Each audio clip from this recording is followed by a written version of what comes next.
Thanks to Overtake GG, I attended Europe's largest waifu pillow selling gaming convention, Gamescom, and in this video I'm going to take you, the mighty Gamer Muscle subscribers, for a tour of what I saw at the convention, and tell the tale of how Moza almost won Gamescom, but not quite. To begin our Gamescom adventure, we snuck into the Nakon business booth like James Bond sliding his way into a Russian lady's pantry. This was fantastic because we not only got a first look at Overpass, not the Counter-Strike Go map, but a off-road racing game, which looked really nice and drove perfectly adequately, but left me feeling about as excited as someone playing hooker-duck at a local fairground. But I also got an exclusive preview of Test Drive Unlimited Solar Crown, a racing game designed from the ground up to make 14-year-olds forget that their economic future is most likely one of despair and misery. Sadly, I can't show you anything of that game because I wasn't allowed to film it, and the producer recognised me from my force feedback rants and said if he ever saw my face again he would rearrange it like a Tetris block. Running away quickly, I then found myself at the Ubisoft booth with a logo that looks like I put it on the video, but it was actually there in real life. And they, of course, were showing off The Crew Motorfest, another Forza clone, totally unique open-world racing game. The booth for this game was really nice. You can see there's some foliage there, they had some trees, and even plastic grass, so I was tempted to give the game a 10 out of 10. Now, it drove adequately and looked really nice, and I can see how you can enjoy it if you hadn't experienced decent racing games from the 90s and early 2000s. In fairness to Ubisoft, it does look like there'll be a lot to do in the game, and of course they'll be mixing things up with different types of vehicles. But if the handling is similar to the cars and previous vehicles in other Ubisoft games, it will likely be blander than beige over-microwaved aeroplane food. I'll be honest, as a force feedback appreciating sim racer, Gamescom was making me feel a little bit down. Not even a giant Gamescom robot waving at me could cheer me up. Though it actually did cheer me up. It was pretty cool, actually. I want that costume. But then, just when I needed it, some proper sim racing equipment. Yes, Moza had turned up at Gamescom with not only a new direct drive wheel designed to be played on the game's consoles and designed to be affordable, sold as a bundle to get more people into racing simulators, though with horrendous latency and bad settings on this simulator. Put that to one side, Moza had turned up with affordable direct drive wheels, and I have to say, it was genuinely impressive. Almost as impressive as how similar the design language of multiple Moza products are to the design language of Fanatec equipment. So much so that I think your average consumer might even struggle to tell the difference. Fortunately, the force feedback on these devices felt concise, smooth and detailed, even with the Moza R3's much weaker force feedback strength, and the fact that Forza Horizon, even at the best of times, is positively terrible for wheel input. And the nicest thing with the Moza equipment on display, I have to say, is the quick release, the solidity of that quick release, and then the quality of the wheel rims, with them just feeling really, really solid. Better yet, they had a rig set up with the original Assetto Corsa, the racing simulator that still reigns supreme when it comes to force feedback detail and capturing the nature of cars and how they drive when pushed and balanced at the limit. With a quick wheel swap from a friendly assistant that Moza aren't offering for sale, we got to try the GT3 Formula rim with the amazing F2004 car in Assetto Corsa at the even more amazing Brands Hatch, a superb track located on the Isle of Wight. Those of you that are into motorsport obviously already knew that. Further surprising me and the hordes of Euro Truck Sim fans, Moza also had on display this truck wheel. Subscribe to the channel, click the bell and check out the link in the description for a full video on this wheel if you want to and you have no life. Needless to say, Moza were drawing a crowd of potential new sim racers, Assetto Corsa was glorious, and force feedback joy for the day had been pushed to levels that I thought could not be surpassed. But little did I know, around the corner, there was something even better than this. But first I had to make a dangerous journey through the darkest and most despair-filled hall at Gamescom.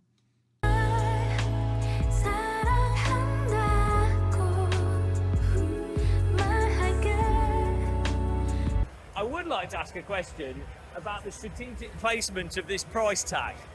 Were you responsible for that? No, my friends, but I'm very proud of it. But, We have the end. Thanks to a wizard with a blank spellbook and an Animal Crossing character, I made it through the darkness to the other side, to the glory that was the Retro Hall. And after a quick DDR dance-off, there it was. The original, the holy grail of force feedback, the OG Microsoft Sidewinder force feedback joystick. Okay guys, we found here our childhood, effectively. We have Microsoft Flight Sim, but not only the epicness of a flight sim, but we actually have a Microsoft Sidewinder force feedback joystick. And this sad, sorry state of affairs that it is, where are all the force feedback joysticks? And also, this actually feels really good still. This really stands out as a fantastic force feedback joystick. You've got a nice 1 Newton meter or half a Newton meter of force to feel what the aircraft is doing and what's going on, or maybe if you're playing Motocross Madness, if you remember that. But it's nice and detailed, nice and precise. You can crash your planes just as you would without a force feedback joystick. But no one's here though, no one's at this booth. It's a lonely force feedback joystick booth. I wish more people cared about force feedback. But they don't, because most people are illiterate when it comes to force feedback. What a sad and depressing world we live in. Of course, how does this compare to our CSL Brunner force feedback joystick? Not too favourably, but this joystick cost about 150 quid, whereas the CSL Brunner cost £1,200.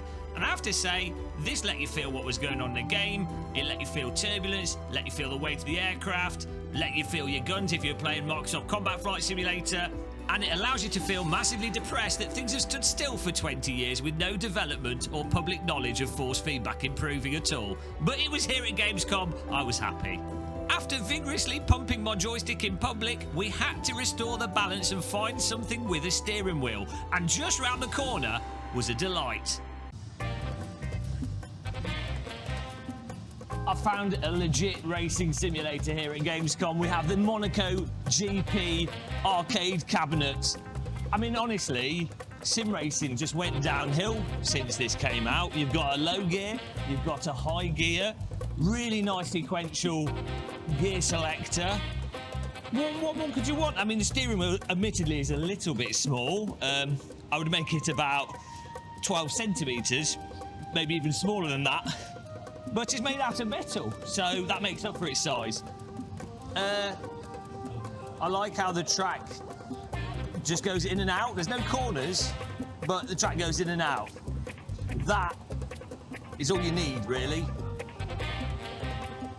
Oh, well, that's it. Just like vintage Formula 1, we are now dead. It's a wheel array on display playing Daytona USA at Gamescom today. Now this was fantastic and a really good example of how emulation can keep old arcade titles that are massively cumbersome still alive. And let's be honest, Daytona USA is still the unsurpassed pinnacle of sim racing esports. Don't at me in the comments. Nostalgia batteries fully charged, I was ready to avoid the anime hall and head back into the future to see what other sim racing equipment we could find. And I found myself upon this Logitech DD Pro setup with a pretty awesome Formula rig, playing the most obvious sim racing title, Trackmania. This was to win a shaver, so I had to have a go because I shave my head literally every other day. And though the input for Trackmania is not so good with a wheel, Trackmania is definitely a gamepad game. Some people even play it on a keyboard, but gamepad for me, it actually had reasonable force feedback for what it was, surprisingly, and this was a really fun demo which was drawing in loads of people, so it goes to show you, put a sim rig with a video game and, wow, you've got a great promotion booth. But we did quite well in this. Unfortunately, there was a problem. Can this razor blade be used for shaving my head? For everything but the head, actually. Oh hello, it's PXN, a company that specialises in completely original designs of force feedback steering wheel equipment, gamepads and other gaming devices. At Gamescom, they were showing off a new DD wheelbase, which I got to try with the Setter Course competition, and I thought it felt pretty decent. The wheel rim, actually, was also surprisingly good. Felt like an actual car steering wheel. Here you can see someone playing it with the Formula 1 title because this wheelbase is cross-compatible on the games consoles and PC. It'll be interesting to see how this wheelbase develops into the future, what the price is, and this could possibly be PXN's best ever sim racing product that they've produced. Depending on price, maybe one to look out for into the future. Now, the biggest display of sim racing at Gamescom had to be the DTM esports booth, where they had a couple of rigs set up, a giant projector, commentary, and an ability to win some tickets to DTM. All of this, of course, using RaceRoom, an absolutely fantastic simulator with great force feedback, especially with the DD wheels they were using here and the Aston Martin wheel rims. The real display of skill, though, was not with the drivers, but with the guy controlling the spectator view camera using a Logitech wireless keyboard touchpad, selecting the vehicles and then choosing which view to go to. If you've ever used one of these touchpads, you know that this guy is operating on another level. Intimidated by his touchpad skills, I couldn't take part in this and I just had to leave in shame. A short walk and I found myself in a room full of confused blindfolded space soldiers, along with a very sinister but incredibly well acted live rendition of George Orwell's 1984. I'll be honest, I didn't quite understand what was going on. Further adding to the disarray was the crowds of people taking part in some form of farm simulator esports bonanza. It was all worth it though, because there in the flesh was a Logitech G Farm Sim controller, 900 degrees of wheel rotation, 38 assignable buttons, PC and Mac support, and most importantly of all, a front loader stick with twist axis. Farm Sim fans have never had it better. I was getting tired and I needed Genergising. Fortunately, we found just the trick. Genergy? Zero. Thanks to Genergy, I was teleported to another interesting wheel display, a company I've never seen before.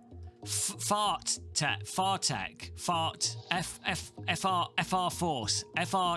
Tech Sim Racing.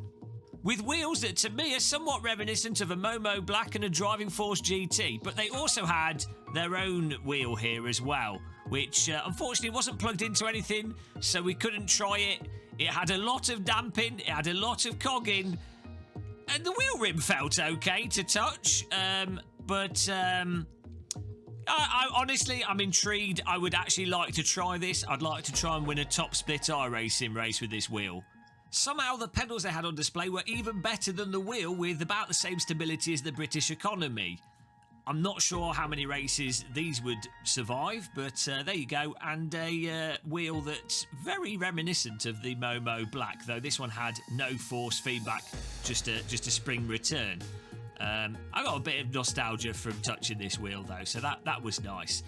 I'm not sure if FR Tech will be gracing itself in the high echelons of sim racing land, but nice to see this sort of stuff at Gamescom, and you know, it's always nice to see the full range of what's available on the sim racing market.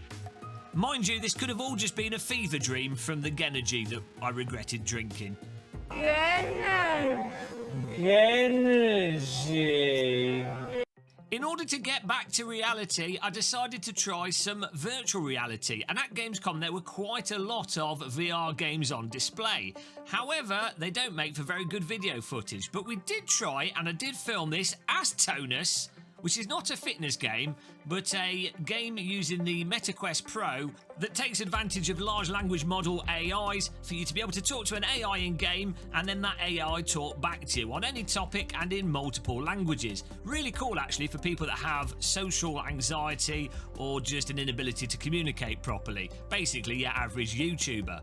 This is my first time using a Quest Pro, and I thought it was alright. Not the most comfortable of headsets though, and generally I actually prefer the Valve Index still, though this did have quite a nice wide sweet spot on it.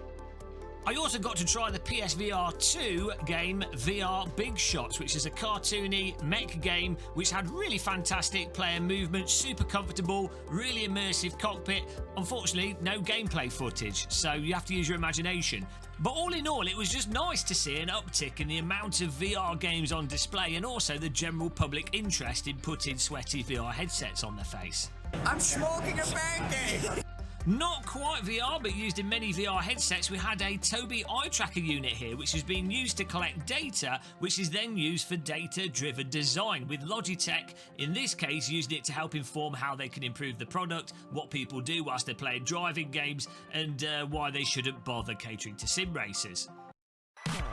So, we're just leaving Gamescom 2023. I have to say, the biggest surprise has to be the Moza truck steering wheel.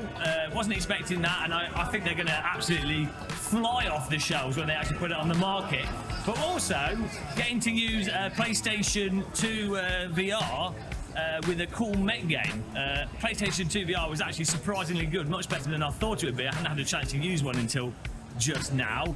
And then a little bit sad that there weren't more racing simulator titles at Gamescom, though the racing sims and the sim rigs that they did have had a lot of people playing on them. I think exhibitors need to get more rigs. They all have big queues and people with their eyes glued on it.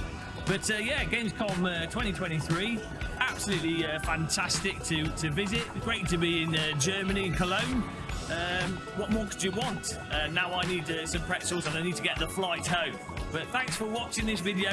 Make sure you click that like button. Make sure you subscribe. And till the next one, happy tea drinking and goodbye, guys.